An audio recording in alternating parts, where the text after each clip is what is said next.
而家咧又到啦我哋嘅娛樂第一擊啦。咁我身邊咧就有多位靚女喎，係邊個咧？我係 Kitty 啊，曾仲山係Jamufi 嘅 artist 嚟嘅。咁啊，今日呢個活動啦，就係你哋公司啦，夢行者嘅春茗同埋1週年嘅聚會咁樣啦。咁你會唔會話啊有啲咩嘢都想同間公司講啊？或者好似今日係咪有咩特別安排咁樣㗎？首先我要祝公司週年快樂先啦。咁因為我入咗嚟半年鬆少少啦，所以咧就係第一次參與呢啲公司咁大型嘅 event 啦。咁咧今日咧係有少少特別節目嘅，就係咧亦都會首播我嘅 MV。咁就係之前咧都同你哋做過訪問啦，咁我都係終於有得睇啦！係啊，就係喺檳城度拍嗰個 MV 啦。陣間你哋大家都有得睇嘅。好啊！咦咁除咗我哋有得睇之外啦，咁會唔會話可能 fans 啊都會有得睇咁樣啦？暫時冇被邀請過嚟嗰啲人咧，就未有得睇住嘅。因為大家要等下啦。好啊！咁你嚟緊你就已經拍咗個 MV 啦，咁即係可能遲啲都會推出街啦。咁會唔會話啊幾時會有 CD 出咁樣啊？或者幾時派台啊？暫時呢啲嘢要等公司安排咯，好都唔方便透露住。好啊！咁我哋拭目以待啦，多謝晒你。好，又到我哋娛樂第一擊啦。今日咧有一個特別嘅訪問，咁我哋咧身邊多咗一位咧歌唱老師。咁原來咧佢係 Kitty 嘅歌唱老師嚟，教 Kitty 咧就去唱呢個歌啦。咁樣點樣運氣嘅？咁都想不如問下啦。其實Kitty 就好似係入咗嚟半年啦，咁快已經可以派到台啊、錄到音咁樣。其實有冇啲咩秘技可以教下我哋咁樣㗎？秘技啊，秘技你問下 Kitty 啦，Kitty 你覺得咧？要有一個好好嘅老師啦，首先。係啊，冇錯冇錯。其實而家大部分藝人啦，我咁講藝人啦，佢都係需要全面，唔單止作為一個即係演員，又或者要識唱埋歌，識好多唔同層面嘅嘢。咁唱歌係其中一部分，但係咧好多人咧冇自細就去有呢個概念，咁淨係知道我要入娛樂圈啊，或者係我想做演藝工作啊，咁而後尾先嚟到唱歌。喺呢個期間咧係比較去難處理，即係從來冇一個唱歌觀念咧，淨係去卡拉 OK 咁樣唱，以為自己唱得好好啦。咁我哋喺教學過程入邊咧，最主要改善呢啲問題。佢點樣喺卡拉 OK 嘅情況之下，一唱錯晒啊，即係話個表達錯啊，或者係嗰個唱嘅方式佢錯啊，我哋最主要去改善呢樣嘢。如果改善之後咧，我哋慢慢咧先至再去喺個即係技巧上增強。而呢段路咧就好長㗎啦。我哋首先要都係改善咗啲壞習慣先。咁技巧咧，我哋先慢慢再加落去咁樣咯。咦，大家有冇啲嘢袋到落袋咧？唱 K 唔係咁簡單嘅，原來都咁我揾日都要揾你去同我哋唱 K 喎。係啊。咦，咁咧有冇啲咩都想問下㗎？好啊。咁其實我哋本身 TVI 嘅 artist 都有即係有登台唱歌。即係如果係想短期內咧 improve 到可能音域上啊，或者係比賽之前咧有啲咩小技巧可以教我哋？個人嚟講咧，我最注重嘅感覺，即係唔係你唱嗰首歌對於嗰首歌嘅感覺，人哋身體嘅反應。因為你其實唱歌咧，因為我係西方人嘅，即係中國人去唱我哋傳統樂隊嘅京劇啦，講粵劇嘅地方戲曲啦，但係我哋唱流行曲都係西方嘢。而西方人咧係好注重呢個科學，而喺西方嘅唱歌方法嚟講咧，亦都好注重呢個即係人體嘅意識，咁啊呢條線入邊。咁當我哋喺唱歌嘅時候，我哋能唔能夠去感覺到我哋嘅成個發聲系統，定係我哋單純去同佢表情咧？你發覺好多人如果買公園咧，好多10零歲已經唱得好好嘅喎。咁嗰啲係純粹靠感覺，我哋見人咁唱，我哋啲人過嚟唱，但係你叫嗰啲打邊出面嘅人，佢企上幾程度，1000人2000人，幾流我有啲唔講嘅幾件咧，就唔覺得我哋咁樣啦。咁所以咧係如果你係話打到好初步啲嘅考試嘅話咧，我覺得如果未去學嘅話，你盡量感受下你自己唱嘅。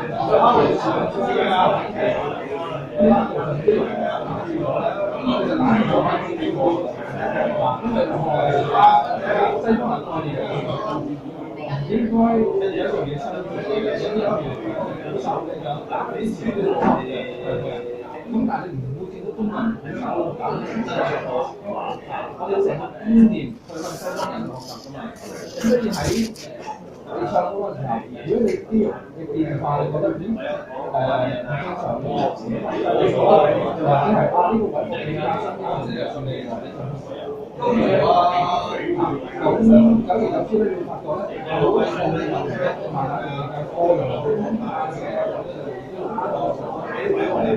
哇！啲肌肉或者發聲位都好緊要。我今日你見到啲人咧，好譬如好似聲樂嗰啲咧，我哋上都係好用新肌肉嚟好靚咁樣。其實喺我哋層面已經係錯，我要用身體去幫助你去唱歌，去做到把聲出嚟。但係你見好多外國嘅歌手 Michael Bublé 咁，佢企喺度碌角咁動喺嗰度，就已經可以好表達嘅情感出嚟。點解佢唔使用肌肉幫助咧？因為佢用啱咗個方法。如果我哋要用好多身體動作嘅，我成日同阿 Kitty 講，你做 gym， 譬如我哋男性咁做 gym， 我哋推胸咁樣。你聽，如果有教練喺隔離咧，10個有10個咧，個教練都會同你講噶啦，放鬆，唔好縮膊，因為你推胸淨係想胸部肌肉鍛鍊到啫嘛。如果你用晒背肌啊、其他肌肉幫你嘅話咧，你嘅肌肉、你個胸肌就個幫助唔大。咁所以咧，我哋喺呢個訓練入邊咧，好強調呢一樣嘢。係，OK，明白。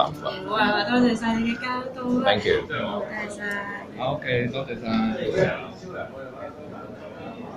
大家好，又翻返嚟娛樂第一經啦。咁我身邊多咗兩個女同學，或者等佢哋自我介紹下先。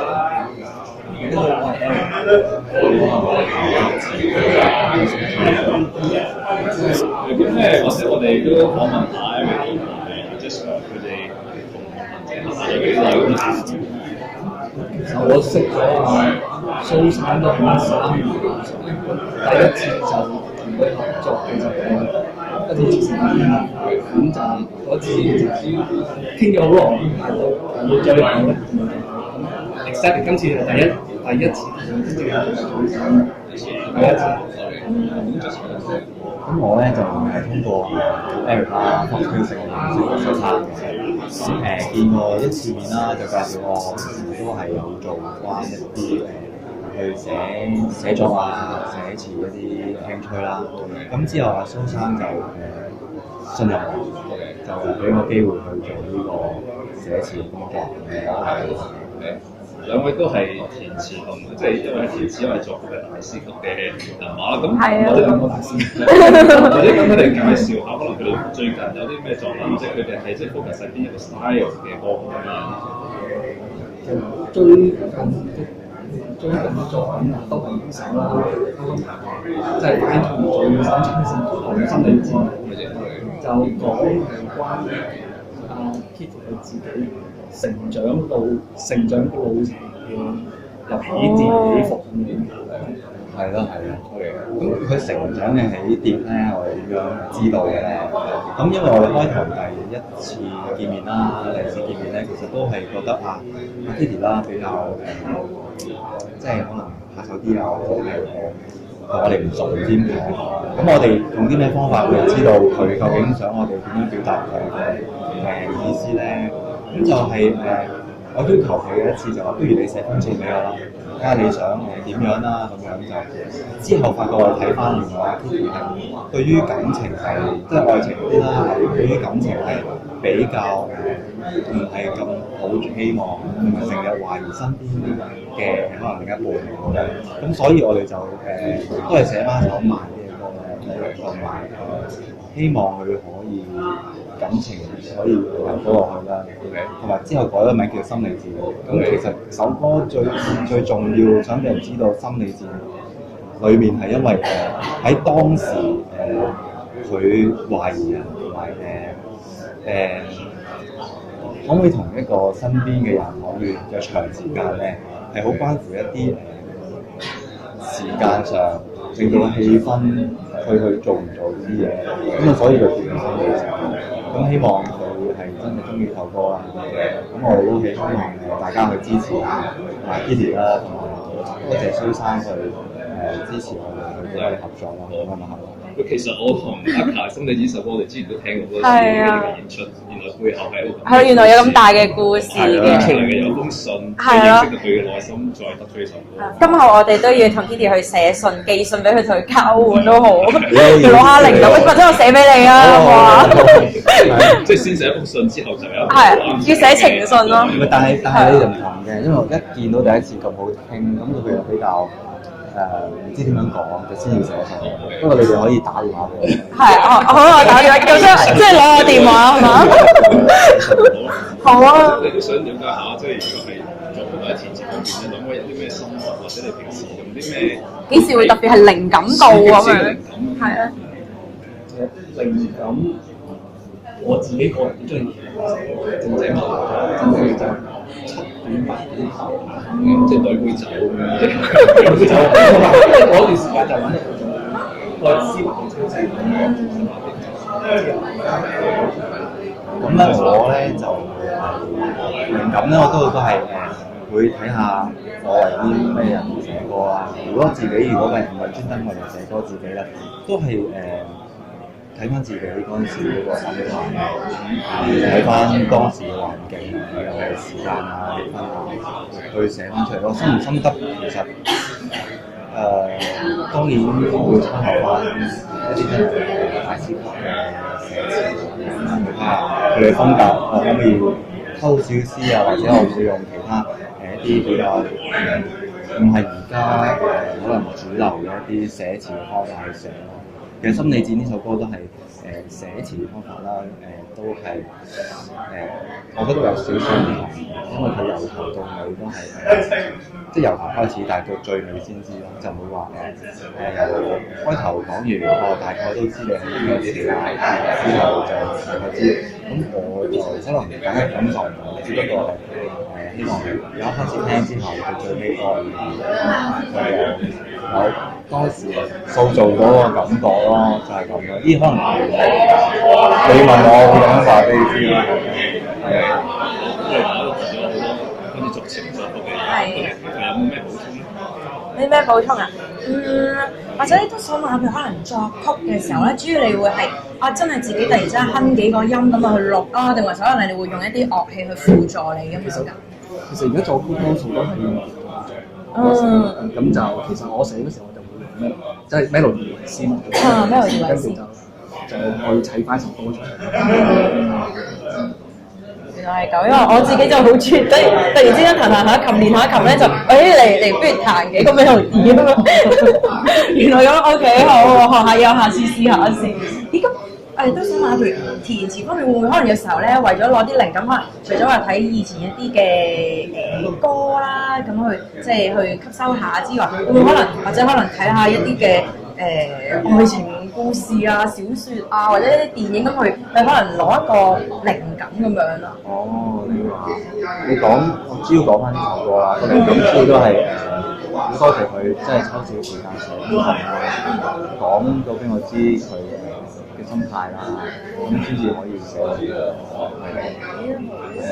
但係會唔會其實都想問下，即係作曲填詞嘅時候，你哋會唔會有時候有啲咩位可能會棘住咗啊？或者可能係要花幾耐時間咧？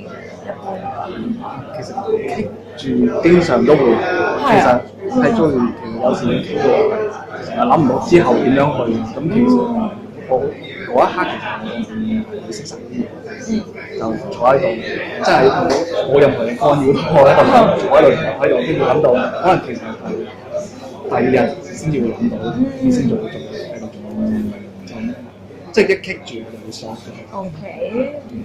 我覺得棘住咧就係多數咧我有個困難嘅第一句首歌嘅第一句應該係點樣開頭咧？咁呢個係如果當你諗到第一句之後咧，你就會好流暢一路寫到嘅。咁如果我最棘就係開頭咯，點樣開頭係啦，會比較難少少。明白明白。好，咁就即係希望咧，大家咧就會即係嚟緊啦。咁啊，個心理戰呢首歌出街嘅時候，大家咧就除咗聽 Kitty 佢嘅美妙歌聲之外咧，咁都會咧去留意下個 melody 啦，同埋嗰份詞啦，因為咧即係都係花咗好多心機去做呢一首歌嘅。咁啊，即係希望大家會繼續支持夢行者啦，咁啊支持 Kitty 啦，支持我哋娛樂第一擊啦，香港網視啦。好，多謝晒，拜拜。好，我身邊又換咗個靚女啦喎，不如你自我介紹一下。Hello， 大家好，我係 Yoyo 啦。咁我中文名叫潘葉，係。咁我入咗嚟呢間公司，我自己答係嘛？咁佢入咗嚟呢間公司差唔多2年嘅啦，其實個時間。咁咧我就嚟緊有咩目標咧？就係希望自己可以喺即係電影啦，咁即係可能有一個屬於自己嘅作品啦，即係努力啲咁樣。咁跟住同埋一個節目咯，即係主持一個節目。即係你都會想可能喺演藝嗰方面，即係拍嘢方面嗰度再多啲作品，係啊，再多啲作品。咁會唔會話可能遲啲都會有錄歌啊、派台咁樣啊？暫時錄歌方面就未有打算嘅，係啊。咁就將來可能有機會咁樣咯。咁預備自己多啲先啦，即係練下唱歌、學下先咁樣咯。明白。好啊，咁啊，期待你嘅節目啦，咁同埋電影啦。好啊 ，thank you，thank you。1、2、3。好，我身邊咧，咦，多咗位靚仔喎，係邊個咧？不如你自我介紹一下。Hello， 大家好，我叫 Vincent 陸俊賢啊，係夢行者旗下嘅藝人，兼且係藝人管理經理 manager。大家好。哇，好犀利喎，身兼多職喎。網名嚟嘅啫。係咪而家？嗱，咁你今日都想問下咧，其實夢行者公司咧，咁就即係1週年咧，咁你入咗公司係幾耐？定係一開始已經嚟了㗎啦？其實公司就成立1年多少少啦，我就加入咗大約8至10個月到嘅。咁其實我係入嚟咧就主力拍戲啦，同埋一啲嘅廣告上邊製作嘅。咁但係阿蘇生咧就老闆啦，就覺得我都識啲人啦，咁同埋有其他嘅 talent，咁佢就揾咗我做咗一個叫藝人管理嘅。咁其實就係負責幫手揾下我啲兄弟姊妹啦，同埋可能有時對外啊啲廣告客戶啊，或者其他啲唔同公司嘅界別咧去傾一啲 project 翻嚟咯。原來係咁。咁嚟緊啦，你會唔會都可能推出你嘅歌啊、派台或者拍 MV、拍電影咁樣啊？係啊，咁好開心啦！上年我就拍咗一套入圍咗金像獎，即係入圍啦，就香港電影就叫《玩者大師》。咁今年都會有一套咧喺愛奇藝上映嘅網絡大電影，咁就希望今年會多啲 project 啦，係啦。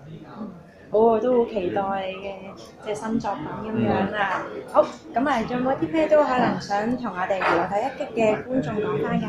咁啊，記得支持我哋夢行者啦，同埋支持娛樂第一擊啦！我哋嘅終極目標係一齊壯大起嚟，終極目標係上市嘅。記得睇住我哋。好，記住啦，睇實我哋啦！娛樂第一擊咧，啱啱咧就請咗一個我哋嘅影視界嘅新人喎，不如你自我介紹一下。Hello， 大家好，我係 Daisy 孟丹國啦。咁好似話你即係早前咧，就好似係去咗台灣嗰邊係拍戲喎，可唔可以講下你拍戲入邊當中有冇啲咩辛酸事，或者有啲咩開心，或者有啲乜嘢係好意外、好 surprise 咁樣㗎？因為咧呢套戲係我做第一女主角嘅，咁就嗰個主題其實係關於選美嘅，咁我自己本身都係選美出身嘅，係啊，所以其實好深同感受啊。係啊，其實好似去翻幾年前嘅感受咯，同埋要身材好好啦，同埋因為都要 keep fit 㗎。係啊，所以我拍之前一段時間已經開始減肥，所以都其實都好辛苦要忍後，因為大馬有好多嘢食㗎嘛。係啊，因為我喺第一次去大馬，去到嗰邊其實都有好多嘢食咯。係啊，同埋導演就會話因為夜限你咁樣，所以我就只可以睇住佢哋食。咁我每一日都其實係因為我要拍好長時間㗎，咁通常我每一日就3、4個鐘頭啦。其實又唔夠瞓啦，咁然之後仲要拍嘢，其實會自然都會瘦嘅。其實我明白。但係咧，聽聞好似係咪有場好激烈嘅戲？有啲啦。但係拍嗰陣時候，你會話好尷尬，即係點樣培養個情緒咁樣啊？其實因為我本身係第一次拍呢套嘅，同埋咧男主角都係第一次。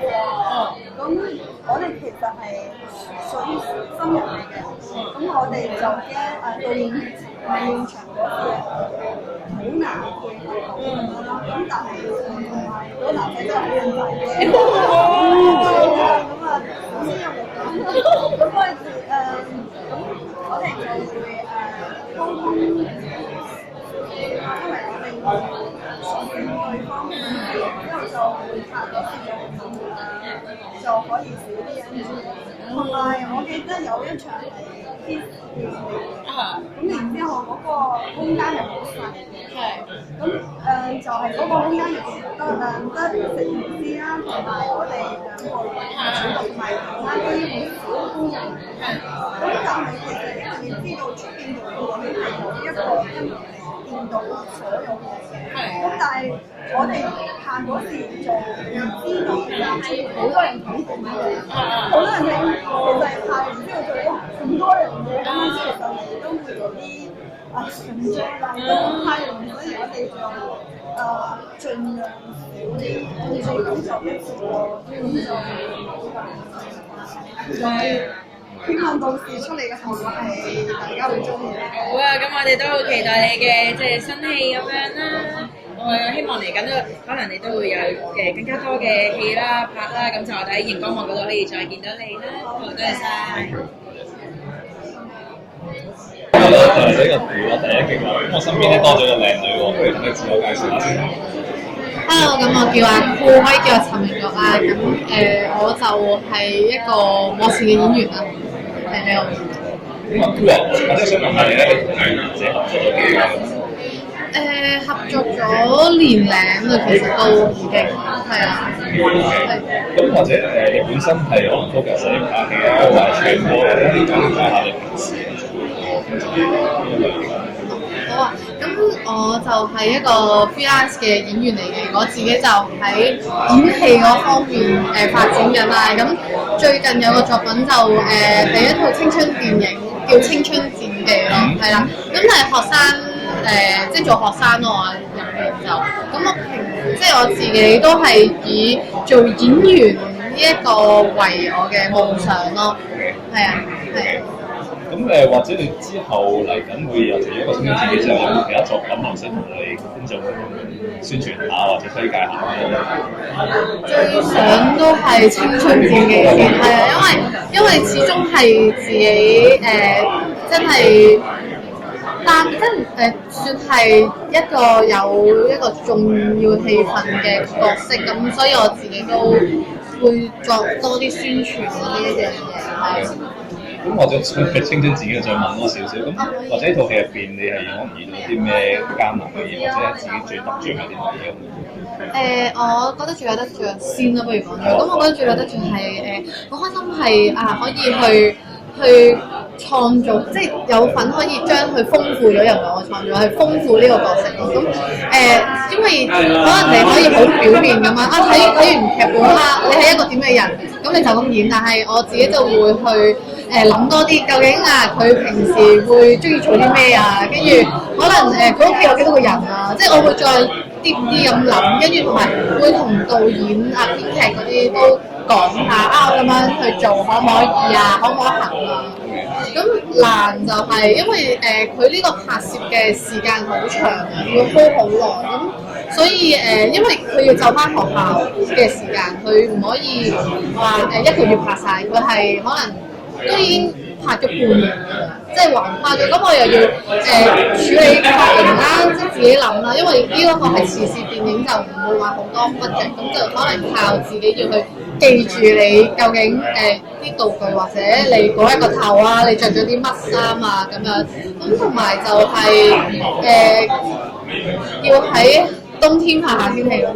係啊，哇，係啊，即係你冬天仲要着住短袖嘅校服咁樣。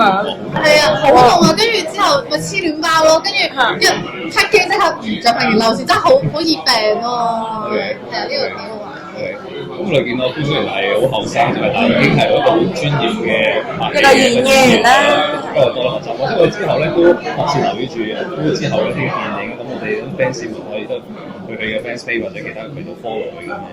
咁之後我哋都希望觀眾係繼續我哋支持我哋香港電視啦，同埋之後任何各類型嘅演出啦、音樂啊、電影等等。好，唔該晒。好，咁又到我哋嘅娛樂第一機啦。咁我身邊咧就多一位嘅新進女 artist 啦，不如自我介紹一下。Hello， 我係阿仙。阿仙你好啊，咁就都想問下咧，你同仔公司咧其實合作咗幾耐啊？其實佢呢一間公司一成立嘅時候咧，咁我就已經認識佢哋㗎啦，咁所以我都合作咗都 OK 耐㗎啦。係啊，原來係咁。咁都想問下咧，嚟緊會唔會有啲咩嘢啊？係會有新發展咁樣啊？會向我希望我都同呢一間公司咧就會多啲嘅合作啦。咁因為我自己本身依家就行緊 freelance 嘅，咁我就有做開啲 MC 啊、拍戲嗰啲。咁嚟緊咧，其實我有一套戲咧就係會同子華一齊拍嘅，就係《棟篤神探》係啦。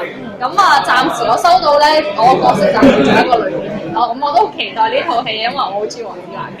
哇，好期待啊！到時會通知聲先。係啊，記住睇啦。好啊。咁即係都希望咧嚟緊喺大螢幕嗰度啦，可以即係睇到你嘅演出咁樣啦。好啊。